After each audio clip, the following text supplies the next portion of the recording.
On ne demande pas de privilèges, on demande juste un peu de bon sens et à être traité au moins comme les autres. Donc on ne dit pas mieux que les autres, on dit au moins comme les autres. Puisqu'aujourd'hui, j'aimerais voir dans les marchés publics les grandes différences sur pourquoi on a pris tel produit et pourquoi on n'a pas pris un produit d'une société française. Bienvenue dans David Opère, l'émission qui donne du souffle à la medtech française. Avec nos invités, on parle de blocage, mais aussi de solutions pour développer le business. Et aujourd'hui, je reçois Philippe Véran, le fondateur de Biotech Dental, le pionnier de la dentisterie 100% made in France. Bonjour Philippe, tu es un acteur incontournable du monde de la medtech. Tu as créé Biotech Dental, une société qui fait 200 millions d'euros de chiffre d'affaires. Tu emploies 1200 salariés, c'est juste extraordinaire. Je voudrais te poser une question pour entrer directement dans le vif du sujet. Aujourd'hui, la medtech française galère pour vendre ses produits au monde hospitalier. Qu'est-ce que tu en penses ? J'en pense que, contrairement à mes habitudes où je vais dire que j'adore la concurrence, la liberté d'entreprendre, la liberté de faire du commerce, je pense qu'il faut légiférer. Il faut aider aujourd'hui les medtech et toutes les sociétés françaises en règle générale à être traitées à un pied d'égalité. Et pour ça, il faut une préférence nationale instaurée et il faut que nos politiques prennent ce dossier en main très clairement et légifèrent comme les Allemands ont pu le faire, comme les Américains le font. Donc il faut nécessairement qu'en France aussi, on ait une préférence nationale. Il s'agit quand même pour la plupart de produits remboursés par la sécurité sociale, donc par les impôts des Français. Donc ce serait normal que les impôts des Français contribuent aussi à pouvoir, je dirais, c'est un cercle vertueux, donc recréer de la valeur, recréer de l'emploi, recréer de l'innovation, recréer des usines, donc en France. Alors aujourd'hui, tu es vraiment reconnu comme un défenseur de la France, du Made in France, j'aurais presque envie de dire du vrai Made in France, puisque tu produis en France, tu assembles en France et tu recrutes principalement en France pour pouvoir développer l'international. Qu'est-ce qui t'a guidé vers ce type de schéma ? C'est un patriotisme, c'est une philosophie Moi, j'aime avoir autour de moi les choses qui sont fondamentales. Et quand je dis autour de moi, c'est là où j'habite. Donc, comme j'habite en France, ta production, ta R&D, ton marketing, ce sont les choses, je dirais, essentielles aujourd'hui qui doivent être à côté du décideur. Donc, de façon très égoïste, c'est je pense, ça qui a fait que j'ai très voulu... égoïste, mais enfin, tu fais vivre quand même toute une région. Oui, alors après, si tu veux, les choses allant bien, d'un petit truc, tu en fais un truc un peu plus gros, puis un peu plus gros, puis un peu plus gros, et puis c'est comme ça que ça marche, mais ça marche pour tout. Mais on ne se pose pas forcément la question. Oui. Moi, je me suis posé la question quand même sur la dernière usine qu'on a créée en France, clairement. Pourquoi ? Parce qu'on a eu l'opportunité de pouvoir créer cette usine dans beaucoup de pays différents, et à la fin, j'ai quand même décidé de la faire en France. Donc, t'as hésité c'est pas que j'ai hésité, c'est que j'ai regardé clairement tous les pays qui me proposaient, alors il y en avait divers et variés, mais tous les pays qui proposaient d'accueillir une usine d'aligneurs, donc ultra moderne, 4.0, Oui, parce que tu produis quoi, 17 000 aligneurs par jour ? Oui, alors on n'en fait pas 17 000 aujourd'hui, mais on a la possibilité d'en fabriquer 17 000. Ouais, donc c'est énorme. C'est clairement, colossal. C'est colossal. Mais voilà. Et donc tu l'as installé en France ? Je l'ai installé à Salon de Provence, donc chez nous. Qu'est-ce qui a Qu'est-ce qui a fait pencher ? motivé ? Oui, c'est ça. D'abord, j'avais le foncier. Donc c'est un terrain que j'avais acquis. J'avais eu l'opportunité d'acquérir ce terrain en me disant qu'un jour, ma petite unité de production d'aligneurs, elle serait trop petite et il faudrait que j'en change. La deuxième chose, ça a été aussi le savoir-faire. On avait créé à Salon de Provence, sans le faire exprès, en 2004, dans une magnifique société que j'ai cofondée aussi, qui s'appelait Polychep, qu'on a vendue à Michelin en 2018. Cette société était experte de l'impression 3D. Donc en 2004, quand tu parlais d'impression 3D, je peux te dire qu'il n'y avait pas grand monde qui en parlait. On avait créé un berceau, je dirais, de savoir-faire dans cette région autour de l'impression 3D. Donc c'était plutôt bien. Si on reste uniquement dans le domaine du dentaire, tu as des mastodontes américains qui sont en face, Straumann, Invisalign, etc., etc.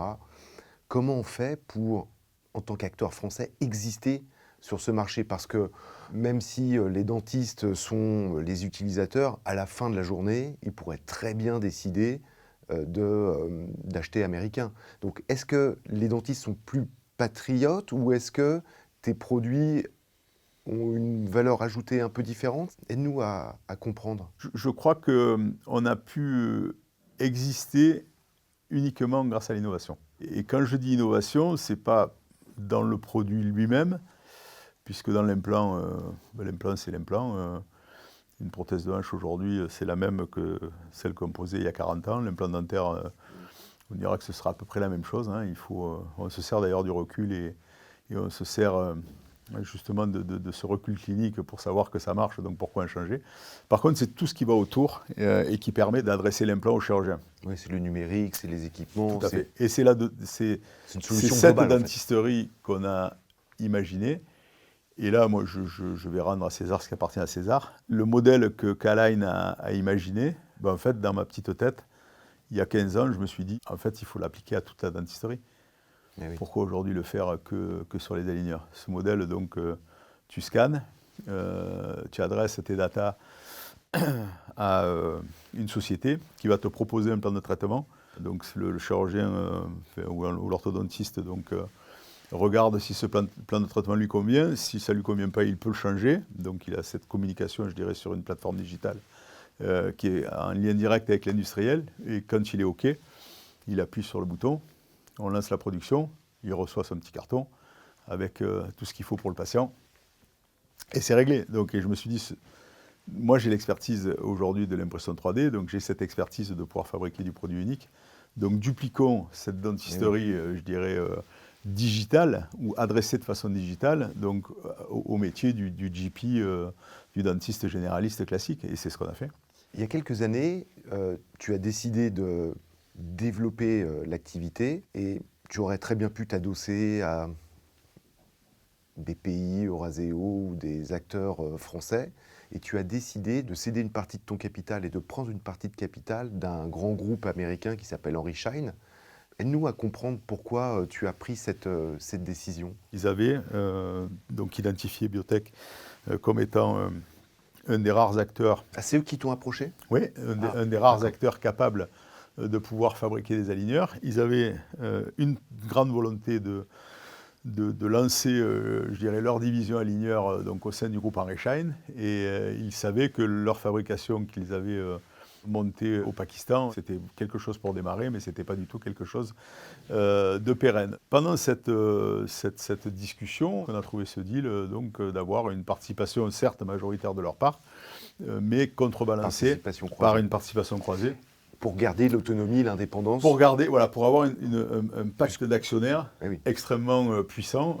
Puisqu'avec ton épouse, tu restes à la tête On est à la tête de la société américaine, on est à la tête évidemment de la société française. Et on a accès à tous les clients de Schein dans le monde, de la même façon que n'importe quelle filiale du groupe Schein intégré aujourd'hui. Et dans les mêmes conditions. Hein.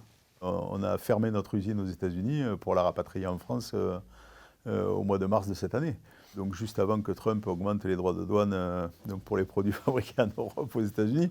Mais en tous les cas, c'était une vraie volonté de pouvoir rapatrier de la production et remettre tout le savoir-faire aujourd'hui américain en France, clairement.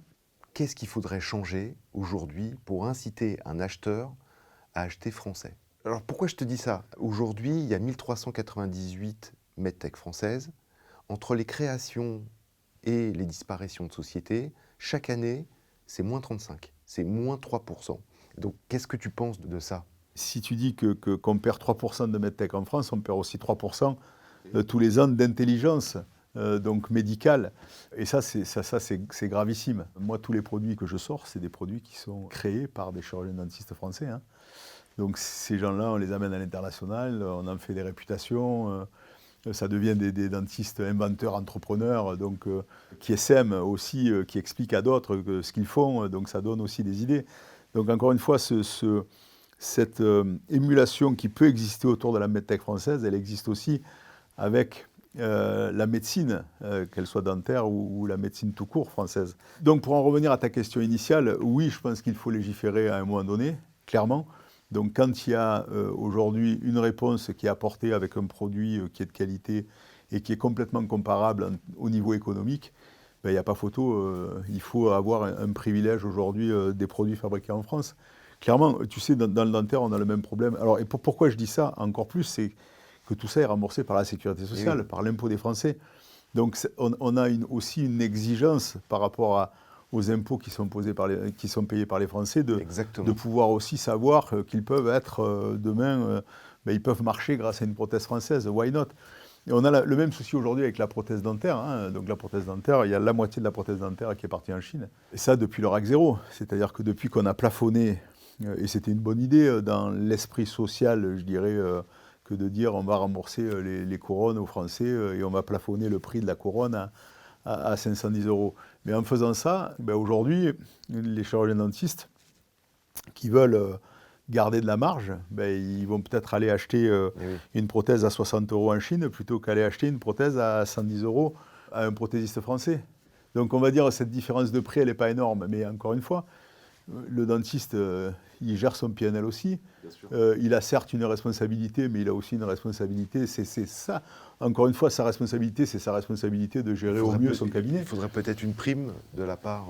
Oui, mais il faudrait... Si demain tu dis déjà que les dentistes doivent être obligés peut-être de dire aux patients où est fabriquée la prothèse. Donc peut-être que le patient français va dire « mais moi je ne veux pas de prothèse chinoise, je veux une prothèse française ».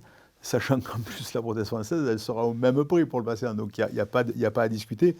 Je suis intimement convaincu et là, ce n'est pas une grosse législation, hein, ce n'est pas une grande loi, juste dire d'où vient le produit et interpeller le patient sur où est fabriqué le produit. Donc, en fait, c'est vrai que c'est une mesure simple qu'on peut appliquer demain. Ça, c'est obligé. Oui, obliger les praticiens à expliquer l'origine de leur produit.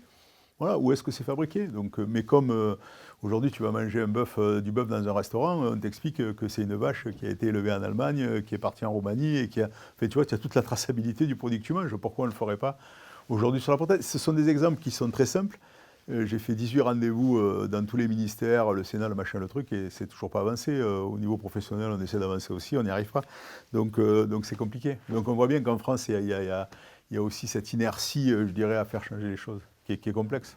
Oui, et je pense que les acheteurs doivent aussi se poser une bonne question, c'est-à-dire que s'il n'y a plus que 4-5 labos américains à la fin, négocier les prix, mais comme la prothèse chinoise de demain, la prothèse dentaire chinoise de demain, si toute la prothèse dentaire est chinoise demain, qu'est-ce qui va se passer? Ils décideront des prix.